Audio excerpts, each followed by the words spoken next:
So the opportunity for the coin laundry industry market size is $16 billion, compounding 9.5% year over year to 2027. So, I mean, I'm not a good math person, but I figure that this is a pretty big, substantial number, yeah?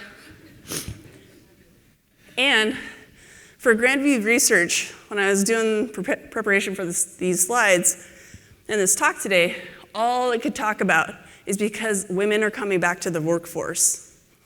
60% of all laundry patrons are women. And more communities and working class people that are going to be going back to work are looking for convenience. Now, I have to admit, I was not aware that you can drop off your laundry and they do it, and then they fold it, and then they give it to you 2 days later. Seriously.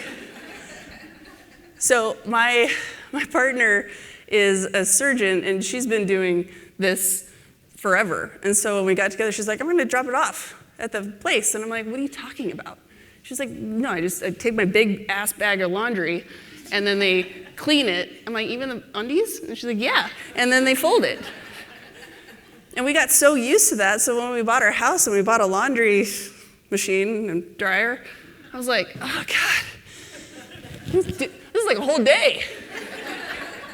So, there's more women that are going back into the workforce, and they're going to need this convenience. So does it not make sense to have these conversations with the community and having a different community and creating your own paradigm of what it means to have this laundry service? So I got really excited when I was doing all this research. Ideas were flying out of my brain. I was like, I want to make all these business proposals. So the opportunity for women in the coin laundry industry is to gobble up that $16 billion market share. Entrepreneurship is a great opportunity for that. And developing your ideas, supporting innovation and creativity.